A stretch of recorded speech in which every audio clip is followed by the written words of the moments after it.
એમ તમે અને તમારા ફેમિલી છોકરાને જમાડી ભાઈ વિવાવાનું અને આમ તો ધબ ધબાટી બોલાવવાની નાવાની મોજ જો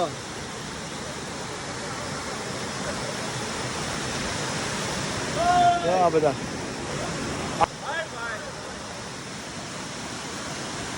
કોઈ જાતનું કોઈ બીક વગેરેનું છે.